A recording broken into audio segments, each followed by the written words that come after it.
Hi, and welcome back. I'm so glad you're back here with me this week. I cannot wait for you to meet our guest this week. It is so exciting. Okay, we've got Michael Beckwith. He's a member of Oprah's Super Soul 100 group. This man has been on Oprah. Come on, people. And the founder of the Agape Center. He's a trailblazing figure in the realm of spirituality. It's something that I'm so big into later in life, and I hope you are too. As a number one best-selling author and influential spiritual voice, his original teachings and ideologies have not only guided and influenced many, but have also catalyzed for millions. I mean, he's literally impacting millions of people. He's got the most unbelievable podcast, Take Back Your Mind. He's got new courses and classes coming out. The man has superfoods. I mean, Michael, what have you not done? Thank you so much for being here and enlightening us this week. Heather, thank you so much for the invitation. I'm just sitting here in joy, just being with you. Life is good. Oh my gosh, you're the best. Okay, can you give us? I love your backstory. And for anyone who lives under a rock and doesn't know who you are, I was hoping you could kind of walk us through how did you become enlightened? How did you become the Rev? How did all of this come to be? Well, a good part of my backstory is I'm gonna keep it really brief. I could extend this, but I won't. While I was attending USC, I was a psychobiology major there on a track to go to med school, actually. And I was having a series of inner experiences that I labeled at the time pathological because I was seeing visions, I was hearing voices, I was leaving my body and traveling. Now, at the time, I didn't have any spiritual practice, so I didn't know about astral travel and soul traveling and all of that. But it was happening to me spontaneously, and to the point where I sometimes would leave and go see my mom, and I would come back to my body and call her and say, "Listen, do you have on a blue dress?" She would say, "Yes." "Are you cooking some chicken right now?" "Yes." So I knew what was going on was real, but I had no context for it. So the experience. So the first thing I did at that time, I stopped smoking weed. I stopped smoking cannabis sativas because I thought that was contributing to this whatever was going on within me. But the experience is intensified to the point where I had a lucid dream every single night. And in this dream, these three men were chasing me. And every night they got a little bit closer. And to the point where one night I could see the outline of their face. And I said to myself, I looked to my right and there was a small tent with thousands of people trying to fit into this small tent. I knew every single being in line. So I said to myself, they can't hurt me. I have all of my friends with me. And then one by one, everyone standing in line turned their back on me. Two of the men held me down, and the other plunged a knife into my heart, a serrated knife. The pain was excruciating, physically and emotionally, and I died. And when I woke up, I could see differently. The experience, I mean, even now, if I start talking about it, it becomes very spiritually emotional for me. I could see 360 degrees. The presence of God, love the beauty was everywhere.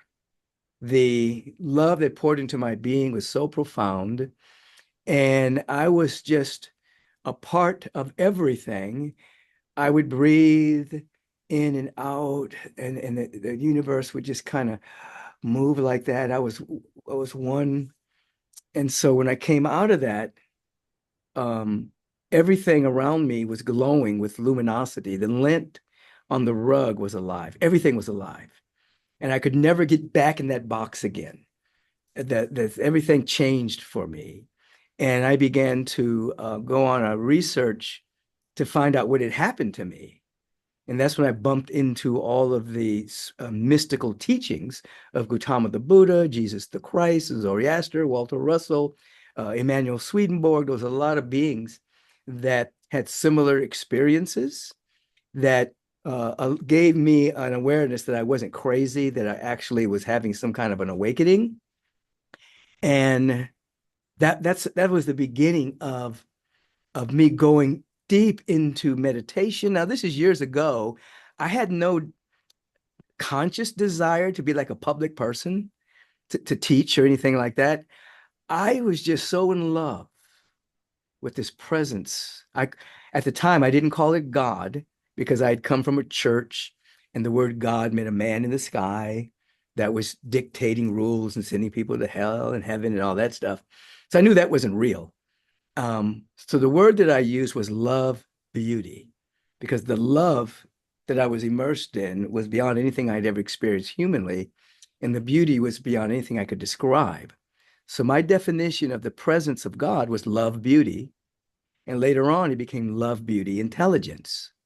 And then later on, well, after that, I started using the word God again, but it has a different meaning. I call it the presence that's never an absence, always here. Life, capital L, life and God are synonymous. So anyway, that began my trek to discover what had happened. And then there's been a constant over the years, an emergence of the real Michael from the revelation that I had over 40 years ago. And it continues. It's not like one and done. It's a continued unfolding. And so I've been immersed in light. I've been taught by beings on the other side, teachers from the other side. All of this was a part of my schooling and my education. That that number of years later, I eventually started Agape International Spiritual Center in November of 1986. So we're in our 38th year right now. And that came with a lot of resistance. I didn't want to do that. At the time, I was a spiritual counselor. I saw 6 to 8 people every single day. I did my own private seminars. I was a director of training of a prayer ministry. I liked my life, but there was an inner compulsion to start a community. And I was told that the work I was doing at that time, I was only doing my work halfway, and that I'd made a promise before I came here to do this, and that if I didn't do it, they would have no more reason for me to be on the planet. These are the ancestors talking to me. And so my life shrunk, forced me into some deep introspection. And I had a vision about agape, and I started a vision group and began our vision group in late 1985, beginning of 1986. We met every Thursday for months to become the vibrational frequency of the vision of agape. That's the story in brief. There's a lot of stuff in between there, but so what happened to me was so most of what I do is basically direct from source, and then I could pick up a book and I can say, oh, that's true, it validates, or I can say, that's not really true, it's almost true, Um, so that's Michael, that I like the guy, he was he's always he's always has great intentions, and I've watched him grow and unfold to become more of himself over the years. Oh, So that's so beautiful. And that's so well said. That's all anyone could hope for themselves, is to become more of themselves along the way and enjoy that. But what you're describing is like nothing I've ever heard. Is there anyone else on the planet that's had an experience like this, like you have? yes, there are a number of us. One of my great friends, Dr. Sue Morter, who you may want to meet one day, had a similar cosmic awakening like that in meditation and changed her life. And when we met each other, it was like we met each other and we knew that we knew. We just, we vibe. Oh, because she's been there. She's had that very expanded cosmic awareness. And then I met other people who have had near-death experiences and come back. And when we meet, like my friend Anita Morgiani and I'm trying to think of his name, and people like that, you can tell that they've seen something else, not just something they've read about, that they've actually had an experience of. So yeah. So So yeah, there are more people. And I think, people don't have to have that kind of experience. Basically, if you have a little bit of a spiritual practice and good intention, an intention to wake up, and then you practice meditation on a regular basis, you will incrementally dissolve the blockages from seeing reality. Most people don't see reality, they only see their thoughts about reality, and they experience their thoughts about reality. But reality with a capital R is beautiful, infinite potential, infinite possibilities everywhere. Is just so much beauty everywhere. That's real. But what most people experience is just a tiny, a sliver of reality, you know, and they think that's the reality, but it's not. It's just that the perception is small. But when you meditate, when you affirmatively pray, you're expanding your perception, expanding your awareness into this infinite field of consciousness, and you start to see life differently. Life really is good. So when I say that, I'm not talking about people's experience of life because people are only experiencing their perceptions, but life, capital L, life is beautiful. It's magnificent. You see, I'm supercharged with it all the time. I love that. I love that for you. Okay. And I love that you're going to be teaching us.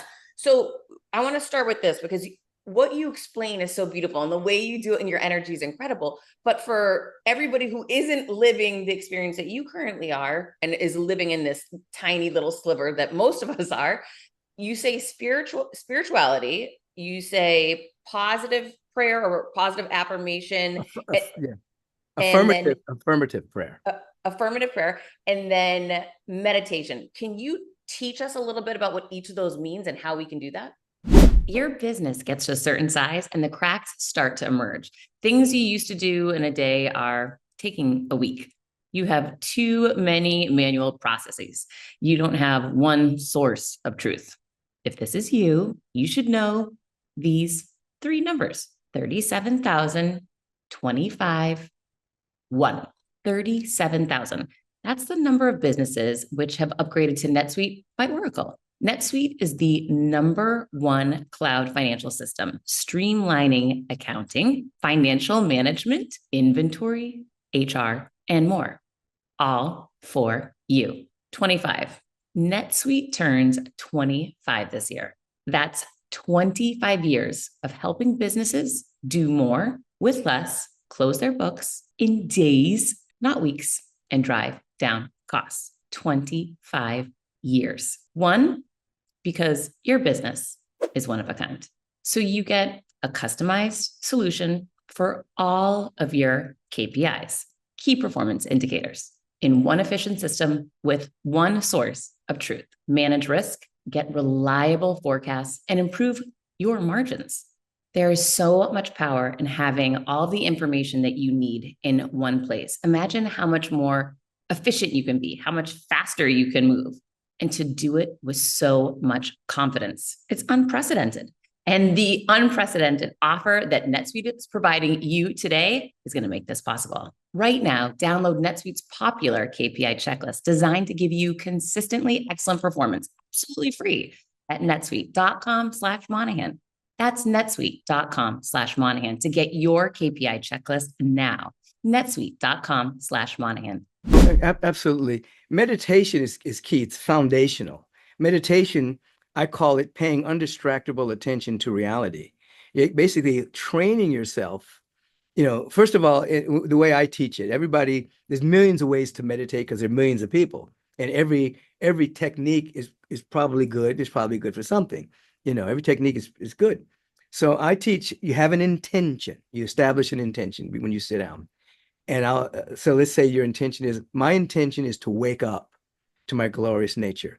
Because most people are sleepwalking. They don't know it, but I wrote a song one time, and one of the lyric is we're dreaming we're awake. We're walking asleep, dreaming we're awake. That's the average person. They're walking asleep, dreaming that they are awake. So you establish an intention to wake up. So it's an intention. Then you take your attention and you place your attention on your intention. My intention is I'm sitting to wake up to my glorious nature. After a while, that intention begins to have a feeling within you. You can actually put your attention on your intention. Then when you sit, you realize you go into a deep listening. I don't mean with ears. You're listening with your entire being, because there's a broadcast of let there be light, let there be beauty. This broadcast is happening everywhere through all creation. So you're sitting with a deep sense of listening. You're placing your attention on your intention. You're saying to yourself, this is the first time I've ever meditated. Whether you are a veteran or whether you are a newbie. This is my very first time. I'm in beginner's mind. I'm like a child. And so now I sit and I can pace my attention on my breath. Why? Because you can't breathe in the future and you can't breathe in the past. This breath is happening presently.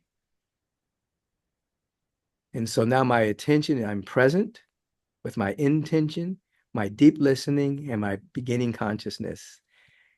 And now I'm available to what? Insight, revelation from my intention, because that's what I'm interested in, that will wake me up from my limited paradigm. In that, it's a combination of the Vipassana meditation and how I've designed it as Beckwith. And so then if something comes up, you observe it, but you don't try to get rid of it or enhance it. Like if an emotion comes up, a sensation in the body, crazy thoughts, you learn how to watch it because you're not those thoughts. You're the awareness watching the thoughts. And then after a while, what you're watching changes on a subatomic level based on your observation. The scientists call that the observer effect. Anything you observe changes on a subatomic level simply because you observe it. Now, if you observe yourself with the intention to wake up, you're putting the observer effect on steroids. So you're literally giving yourself spiritual therapy and waking up. And then sometimes there's a dramatic opening. Sometimes it's just little by little by little, you're eliminating uh, the false beliefs, perceptions from your perceptual window. And then you notice after a period of time that you've changed. But you may not know when you change because it may not come with lights and cameras. It's just, you just notice, that used to bother me. It doesn't bother me anymore. I still don't like it, but I'm not bothered by it. What happened? Well, what happened is you've become more yourself. You become unbothered and unbotherable. So this meditation is key. And then what we call affirmative prayer is a prayer that you're not begging a God out there. Because as Ralph Waldo Emerson taught, the innermost God and the uppermost God is the same God. That which is within you is the same presence that's around you. And so you're not reaching out there because you're losing your power. If you reach out there to God, now you're sending your power away. So when you pray, you're basically recognizing there's a presence everywhere. You start off with a deep sense of gratitude that you are alive, you're awake, and then you recognize there's a presence everywhere. You feel yourself one with this presence, and then you speak your word. From that sense of oneness, you can say something like, even as I'm speaking this very word, something magnificent is happening in my life. All of my needs are met. My body temple can heal anything. You begin to speak the word from the sense of unity. Then you give thanks that it's already done. Then you release it and go on about your business. So that's just a modicum of what affirmative prayer is. Because a lot of people are begging and beseeching a reluctant deity. And so they're actually putting out into the universe that they don't have what they're praying for. Please give me this. Please give me this. So they're saying to the universe, I don't have this. I don't have this. So they're misusing the law. They're not praying it right. So you have to pray believing. This is what the teacher said. Pray believing that ye have, that ye may receive. So all prayers to move you into the state of believing and feeling that you already have it. And then you walk, and then the universal law responds to that frequency. Serendipity happens. Coincidences take place. You start to see things and opportunities that you didn't see before because your perceptual windows are getting clearer and cleaner. Yeah. What was the other thing I said? It sounds too easy, like it sounds too good to be true. However, when you were speaking, what you were just saying to me is written in the Bible. Right. So, That's why we call it new. That's why we call it new thought, ageless wisdom. It's nothing new. The only thing that makes it new is when people begin to practice it. And then it becomes new to them. And if it's complicated, it's probably not truth because the truth is simple. It's very simple. But if a person is bringing a whole lot of complications to it, it probably means they don't know it at the depth. Because when you know it at the depth, it's very, very simple. What's difficult is practice and the consistency of practicing until I coined a word a number of years ago, back in the 90s, and the word is blissipline. What happens is your discipline then becomes a blissipline. You actually love to practice. You love to become still. You love to pray affirmatively. You love it. It's not like, oh, I've got to do it. I should do it. And then make yourself guilty because you didn't do it. No, no, no. You have a little bit of discipline every day. It doesn't have to be a lot, just a little bit. And then something happens. And it's like, you can't live without it. And it's joyful. It's like, oh, I get to connect with reality before I go out into this fitful world with all these different kinds of experiences out here. I get to connect with the real presence and then walk in the world, but of this higher frequency. And then when that occurs, you want to practice every day. And that's when it becomes a blissipline, you see. Yeah. You teach someone this, and you work with people, obviously millions of people every day. How long does it take someone to actually see results from approaching life in this regard? Well, two things. One, as you begin to practice immediately and have an intention, the moment you do that, there's an immediate result in terms of your body chemistry changes. Your immune system becomes more enhanced. You slow down the aging process. The condition for disease begins to disintegrate. That happens immediately. The moment you establish a new intention and sit in a level of joy and gratitude, right there, the body chemistry changes. The tonic chemicals begin to flow, and the toxic chemicals from worry, doubt, fear, hate, resentment, unforgiveness, they begin to stop being produced by the body temple. So there's an immediate effect. If somebody were to take your blood, and analyze it pre and post meditation and prayer, they'd be different, you see. Or if someone put you and measured your brain waves would show a difference based on your meditation. So there's an immediate in terms of your physicality, in terms of your chemistry. And then your life experience and the world that we see is a condensation of thoughts, beliefs, perceptions, points of view, positionalities that have condensed themselves into the world that we see and the experiences that we're having. So that begins to unravel. So that takes a little bit more time. You may change right now and you'll have immediate effects on the physical body. And then the experience will begin to change as well. Sometimes it's dramatic for people. I mean, I've met with people and they had dramatic change. And in others, they call it like a slow burn. It just slowly, the life slowly starts to change. And then they start to realize, wow, my life is different. I'm noticing more opportunities. I have a deeper sense of peace. I have a deeper sense of inner resiliency and regeneration is taking place. So there's immediate, and then there's long-term changes that show up in your real world, in your experience. Yeah. So I have an interesting question for you. I just interviewed, ironically, another friend of yours from The Secret and from Mind Valley, Marie Diamond, earlier today. She was talking to me about spiritual relationship, mental mindset, how you're managing your thoughts, and then what you're doing in your environment. What are your thoughts on, and the reason why I bring this up is there's so many similarities in many things you're saying, but like, what is the level of importance on prayer, positive prayer versus how you set up your home? It can seem confusing sometimes when you talk to different experts. Yeah. Well, everything affects you. I mean, everything has energy. Everything has an energetic field. And so if you have a house that's full of clutter, then there's a hindrance in the flow of the chi of your house. So vibrational feng shui is important, to have an environment that has a flowing of energy. I mean, I've watched research where even homes built like on a dead end, the people that live there have a higher rate of women that live there have a higher rate of breast cancer because the dead end is stagnant energy.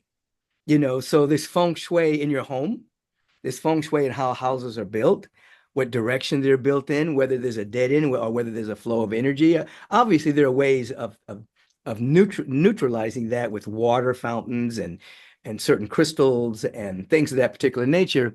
But definitely the mindset is important. And then you want to have an environment that has flowing energy. And people like Marie Diamond are they're geniuses in that area. One of my offices that I had, we had a feng shui expert come in and found out I needed to have certain metal in one corner of the office and then a flowing water fountain in another part because the way the building was structured, it was creating a lot of stagnant energy. So we had to neutralize that with feng shui. Now, your consciousness is the most important thing.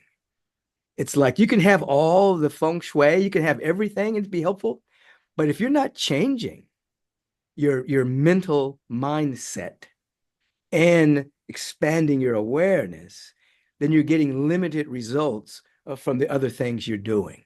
So consciousness is first. Your consciousness precedes form. So as one begins to expand, see, this is how I describe it. We are awareness, pure awareness, in a field of infinite consciousness. Our real identity is awareness. Our real identity is not our body. It's not what we own. It's not experiences that we've had. Our real identity is that we are pure consciousness. And we can actually think independent of a condition or a circumstance and make new choices. So that's who we are. And so as our awareness expands and becomes more and more purified, then we have a different relationship to the universal presence and the universal law that's matching who we think we are. So if I'm walking around saying, oh, I'm unworthy, I'm not good enough, no one likes me, then I'm identifying myself as someone who is less than. So then the universe, I can do all kinds of things in the world to become successful and liked and all of that. But if inwardly I'm thinking to myself, I'm unworthy, I'm not good enough, then the law matches that vibration and keeps feeding that back to you. And you can try really, really, really hard, but you can never outrun the content in your consciousness that you haven't transcended. So consciousness is primary. You have to shift your awareness, expand it into coming to an awareness that you are a light being. You're magnificent. What the universe has created is so beautiful. You, going back to what you said earlier about this is all found in scripture. I mean, the teacher said, who by taking thought can add 1 cubit to their stature? You can't add anything to this perfect self. All you're doing is eliminating the false beliefs so that the perfect self that's already been created can begin to shine with unencumbered, you see? And so I hope I'm answering your question. So your mental attitude is important. The thoughts you're thinking are important. Your perception changes. Your intention is important. And all of this coupled with a little bit of meditation goes a long way. Yeah. So you mentioned vibration, and I know that you talk a lot about this. What are some of the things people can do to elevate their vibration when they are stuck in fear and upset and the hate and all these negative emotions? Right. Well, one of the key allies we have is our own breathing. You can actually, when you're nervous, when you're scared, or whatever the case may be, you can actually ask yourself, where am I feeling this? And you can place your attention right there and just begin to breathe into it. And you're observing it and breathing. So what's happening? Subatomic level, you're changing the energy based on observation. You're breathing, the energy is keeping it moving, and you have an intention to wake up from that intoxicated dream. You can do that immediately. And there's different kinds of pranayama, different kinds of ways to breathe to do that.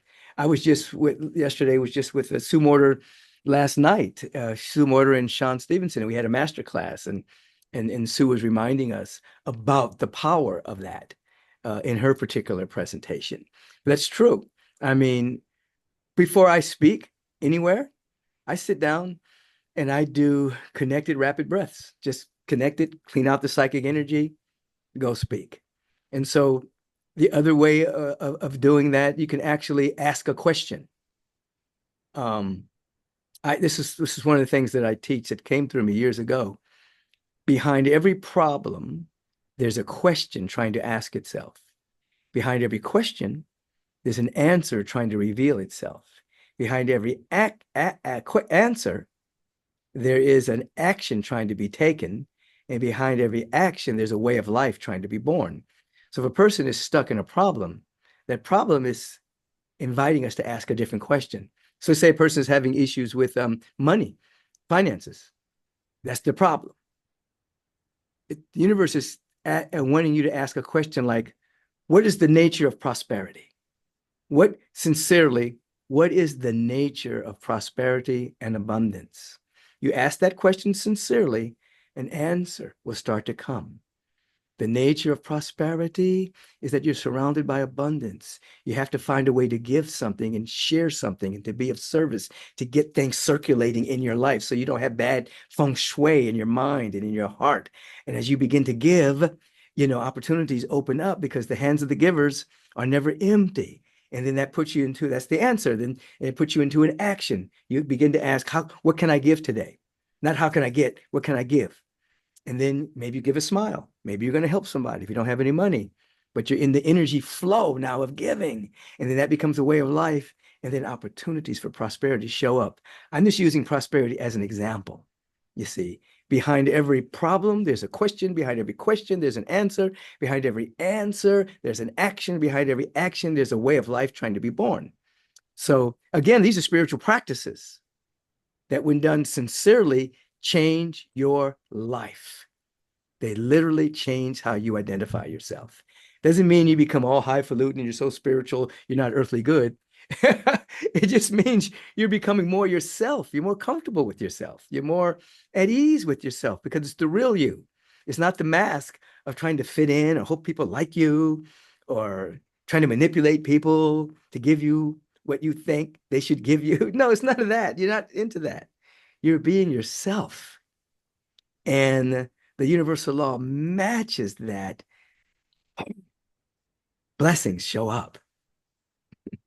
So how many people really live like that? Like the majority of people, I just don't think, based on what you're describing, are living that magical type of life. So where are people getting hung up? That's the sound of another sale on Shopify. And the moment another business dream becomes a reality, your reality. Shopify is the commerce platform revolutionizing millions of businesses worldwide, including mine. Whether you're selling your mastermind, your courses, whether you're selling your books, Shopify simplifies selling online and in person so you can focus on successfully growing your business and doing what you're great at, creating. Whether it's fashion, home and garden, health, beauty, Shopify covers it all. Shopify covers every sales channel, from an in-person POS system to an all-in-one e-commerce platform.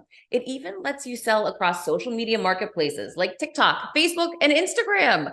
Packed with industry-leading tools, ready to ignite your growth, Shopify gives you complete control over your business and your brand without having to learn any new skills in design or code. And let me tell you, I have no idea about design or code. So thank you, Shopify, for making it so easy. And thanks to 24/7 help and an extensive business course library, Shopify is there to support your success every step of the way. What's incredible to me about Shopify is how no matter how big you want to grow, no matter how big you currently are or how small you are, Shopify is there to empower you with the confidence and control to revolutionize your business, take your business to that next level, constantly adding on new products, services, and ideas. Now it's your turn to get serious about selling and try Shopify now. This is Possibility, powered by Shopify. Sign up for a $1 per month trial at shopify.com/Monahan, all lowercase, Monahan, all lowercase. Sign up for a $1 per month trial period at shopify.com/Monahan, all lowercase.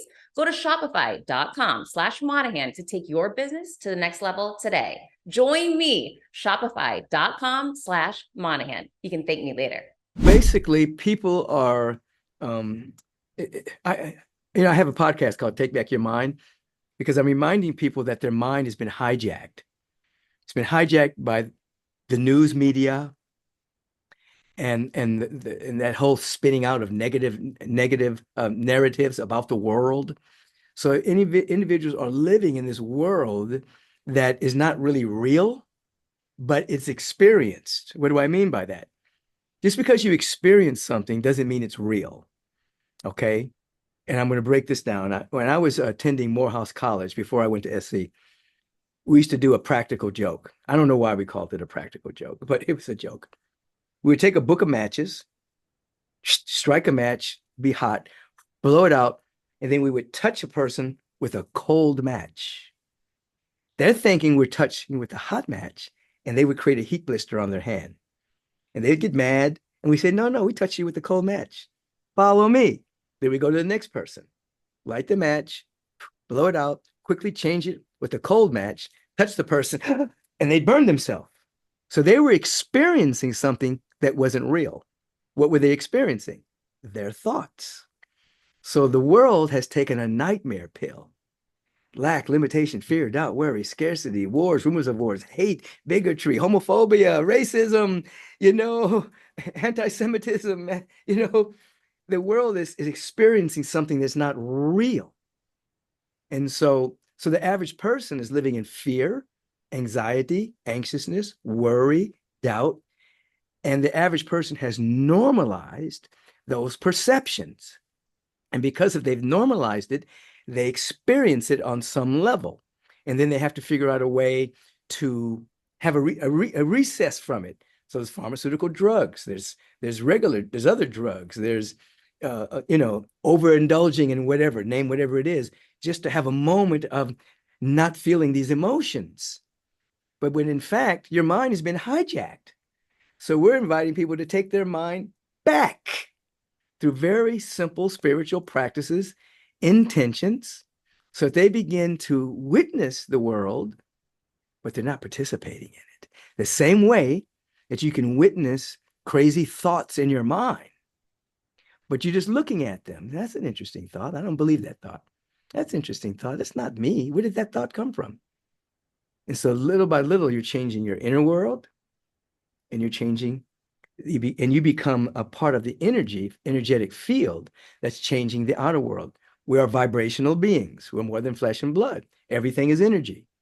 Everything is energy condensed or speeded up. If it's speeded up really fast, you can't see it. If it's condensed, it looks like matter, but it's all energy. And so when enough people are vibrating at a higher level, it actually changes the world. Just as there's been many experiences about people like the transcendental meditation people have gone into places and meditated, the crime rate has gone down. Other people have done Vipassana meditation, same thing. People coming together in large groups and establishing, like Lynn McTaggart, good friend of mine, does intention experiments where she gets large groups of people to establish an intention for a certain part of the world. Violence goes down. So these things today are now corroborated by science, whereas 40 years ago it was woo-woo. You know what I mean? The stuff I was teaching 40 years ago, it was like, ooh, that's weird. Today, it's proven. Epigenetics, quantum physics, biofeedback, brain feedback, heart coherence. Now all the science is showing these very same things. But we need a little bit of intention and a little bit of practice. So you don't have to go into the mountains and sit there for 40 days and 40 nights. You can just wake up in the morning, establish an intention, or just be grateful for your life, establish an intention to have a beautiful day and just sit for 5 minutes in the silence. Obviously, that will grow because you start to love it more, and you'll be 6 minutes and 8 minutes and 10 minutes. But you just have a little bit of practice, it'll change the trajectory of your life. Instead of going down the path that fear, anxiety, and worry will take you, now you're going down a path where peace and love, and these aren't these are the most powerful forces on the planet. Even though when you say those words, people think, oh, that's not it. That's just love. That's just peace. No, peace is the dynamic of harmonizing good. It's a power. Love is a total givingness without any sense of withhold. That's a power. So when you desire to be peaceful or loving, you're having a desire to be so confident, not in your little self, but in the power that's around us. You become powerful. You know, Mohandas K. Gandhi wasn't a weak guy. You know what I mean? He was powerful in his peacemaking. And so we all don't have to be that, but in our own individual lives, we can make a big difference. Yeah. You mentioned the power of the collective, and you gave some great examples of some of these meditation groups. And when they fixate and have an intention on a certain area, they can have actual scientific results. If that is the case, and it is, why then you would think our world is so much more enlightened today as a result of teachers like yourself and the internet and access to information? Why isn't the world such a better place today than it was 100 years ago? Well, it is getting better. It's just not reported. Basically, when a person is on the news, they are reporting from an old paradigm. You in your program and people who have podcasts like this, we are reporting from the emerging paradigm. So the things we see on television, that's an old paradigm. So things are getting better, but you're not going to see that on television. What are you going to see? The latest assassination, the latest bombing, the drought, the hurricane, the tsunamis, the political backstabbing, people being arrested for all kinds of nefarious crimes. You're basically going to be inundated by the most negative, lowest common denominator of the human experience. And every now and then you get a little joy thing. Oh, here's a puppy. You know what I mean? Oh, so and so rescued their cat. And isn't that sweet? You know what I mean? But 99% of it's going to be inundation of negativity. We're not seeing the remissions of cancer. We're not seeing the truces that are being made. We're not seeing people who are making amends. We're not seeing people who are growing and developing and unfolding and changing their lives. If we were to spotlight that every single day, how many remissions did we have today of cancer? How many people spontaneously healed their diabetes? How many people actually,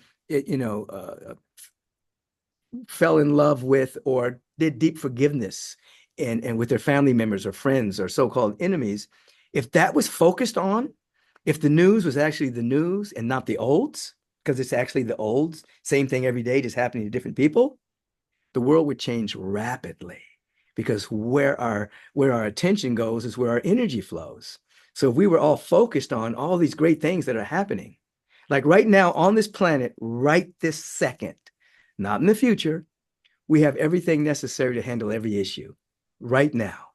It all exists. Now, technologically, we just don't have the will and the consciousness to bring it into expression.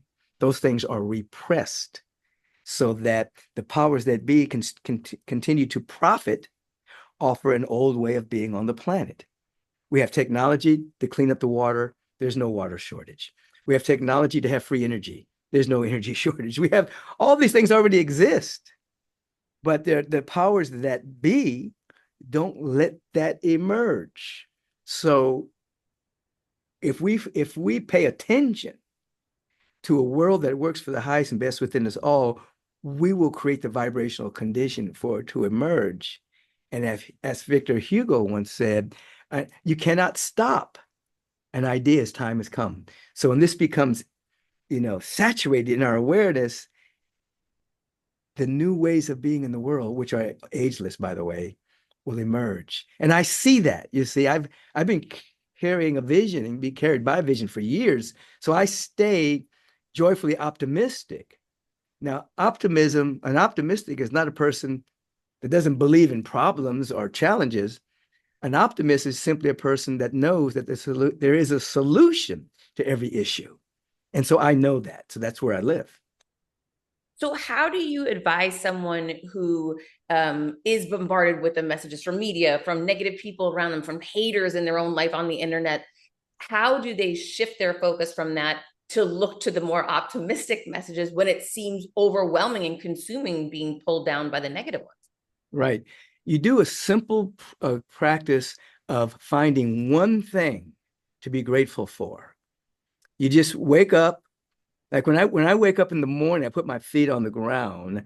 I just say something along these lines. I'm so grateful for my life. I'm grateful for that I exist, you see. And what happens is if you come into a feeling of gratitude, your perception and your perceptual windows become clearer. And now you're able to see opportunities. If you don't believe in possibilities, then the mind can't see opportunities. So when you open yourself up to gratitude, you start to see opportunities. You start to see things differently. And then that develops momentum and you become a grateful person, a grateful being, which then you begin to see things you've never seen before. You know, I remember years ago, I was moved to become a vegetarian. And so I'm driving down Crenshaw Boulevard, and there's a store I think it was Lindbergh's store, a health food store back in the day. And I passed by, I said, "Oh, wow, a health food store.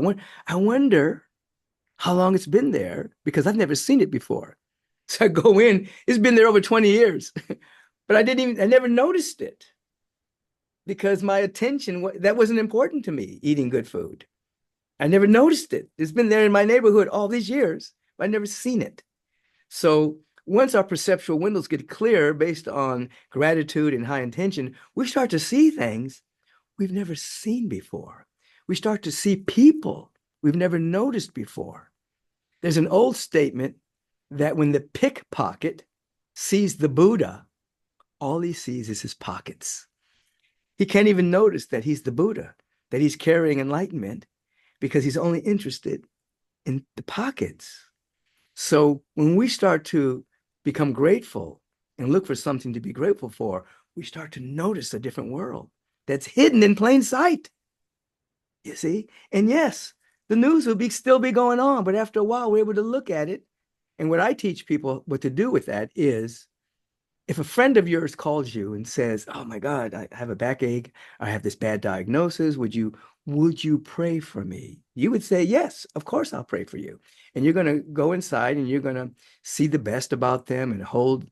So the news is a collective prayer from our society. It's a society saying, we can't see clearly right now. We're in war, we're in hate, we're in scarcity, we're in lack. That's the diagnosis. So whenever I teach practitioners here at Agape that when you're watching the news, you're actually watching a societal prayer request.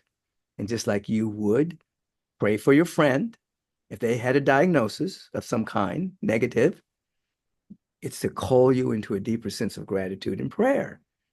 So you're not caught up in it. You're doing something about it vibrationally. Does that make sense there? Yes, I love that. I absolutely love that. So I know that you're launching a new course tomorrow, actually. Can you talk to us a little bit about what the course involves and what people will get from that? It's called Awake and Activate. It's going to be shining right here from Agape International Spiritual Center. They can go to agapelive.com to register. I'm doing a 5-week class, and the reason it's called Awake and Activate because I'm going to teach these universal spiritual principles, but it's also going to carry some inner experiences to activate the knowledge that's within us. Because it's one thing to like read a book and to have an intellectual understanding of what you're reading. It's another thing for that information to become activated within you, to have some level of embodiment. So we're not just walking filing cabinets of information, but we're actually have the feeling tone of the information. So in the 5 weeks, I'm going to teach, but I'm also going to activate so that individuals at the end of those 5 weeks, they'll be able to see a noticeable difference in their own life, their own emotional life, their own mental life. So it's about transformation, not just academic learning about something, but actually being transformed. So that's at agapelive.com, Awaken Activate. Just go on the website and register for it. It'll be Zoomed. Will be because people all over the world, like we had a master class last not last night, but the week before, to prepare people for the class. It doesn't matter whether you got the master class or not, you can still take the class. But we had about 3,700 people on there holding this strong field for awakening and for activation. And many of them have already registered for the class. So it's going to be on Zoom. It's going to be powerful. You're going to be with people from all over the world that are tuning in. And there are many people that keep taking it. I mean, I teach it a little bit different every time because I'm different every time. But there are people who take it a lot, who just keep taking, and there are other classes in our university as well that people can sign up for. One of the things that you just mentioned and explained was this feeling, the sense of feeling. And when I heard you say that, it reminded me so much of going down this path of accessing information, as you said, like being a walking file cabinet, having all this information in my head, but not really feeling the way that is resonating with the messages. I'm grateful, I'm joyful, but then feeling, like life is hard.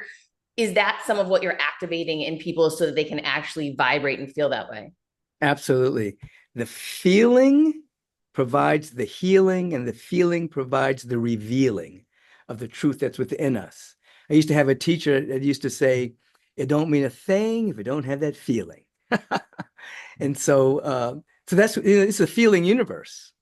And so you can have all kinds of words that's important, but it's the feeling and the energy behind the word that's really, really matters.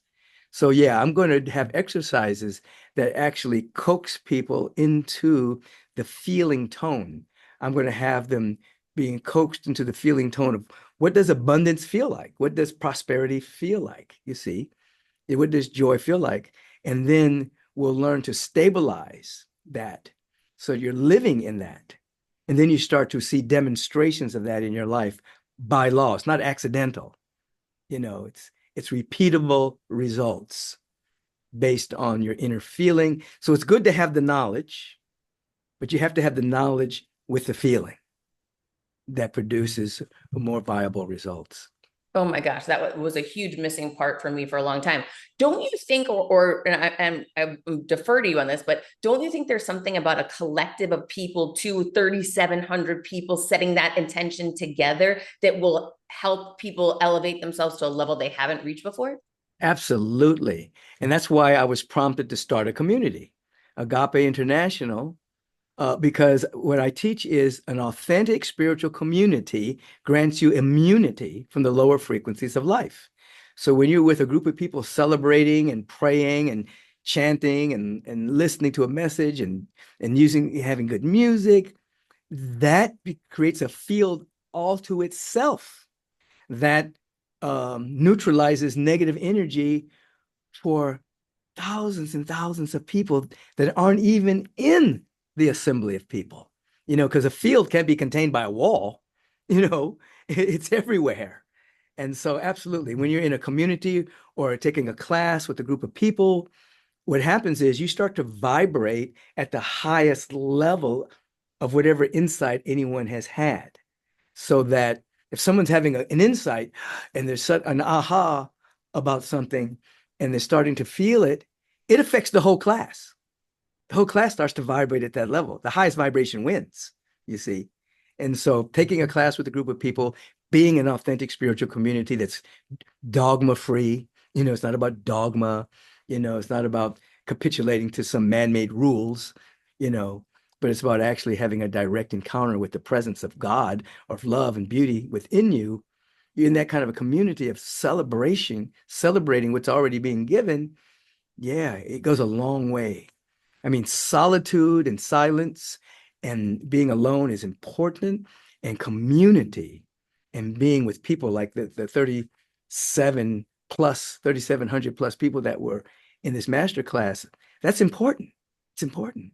Can you imagine if we were to take these Super Bowls and all these great concerts that people have with thousands of people, 18,000 people, 60,000 people showing up to see a person kick a field goal, and it's sweet. It's wonderful. I don't put any of that down, but it's, they're pulling for their team and, yeah, but, we get all of these people, like next year, we're going to have a big moment of pulling all of these spiritual teachers together to have a moment of silence and conviction and a dynamic sense of world peace for the world. But we bring that many people to really focus on what's possible for the planet. It makes a big difference. Yeah. Oh, it's so beautiful. Thank you so much for the work that you're doing. You're so incredible. And I can feel, I love that you just explained you vibrate at the highest level there, highest level wins. Well, thank you for bringing my vibe up today. Thank you for bringing everyone's vibe up. Where can everyone sign up for the class? Where can everyone get your podcast and get a hold of you? They can go to agapelive.com, agapelive.com. That's the Agape website. And then connected within the Agape website is the Agape University, and that's where the class is being given from. So you just sign up for the class there. You can also see me speaking every single Sunday. If you're not in the LA area, you can just watch it on our YouTube channel, my personal YouTube channel, or Agape's YouTube channel, or Agape's Facebook page, or my Facebook page, or straight from the agapelive.com website. You can watch me speak every Sunday. I do a way of meditation service at 6:45 a.m. I do another service at 9 a.m. and then another service at 11:30 a.m. So people all over the world are waking up at different time zones and tuning in to different services based on when they're waking up. But it's also archived. So if you miss it, you can just go to agapelive.com and just watch the service because it's right there. Take Back Your Mind is the name of my podcast, and that's on all the platforms. Wherever there's podcasts showing, Take Back Your Mind is there. So there's, I think it's new. So we just hit like 3 million downloads on people coming in, and because I have a guest every week. And then sometimes I do solo shows, just teaching. So that's a wonderful thing. I love being of service that way. Well, we are so grateful for you. Thank you for empowering us. Thank you for teaching us. And thank you for leading the way. It is my joy. I can so see that. All right, guys, check out the podcast. Sign up for the class. I will provide all the links in the show notes below. And until next week, keep creating your confidence. I will be.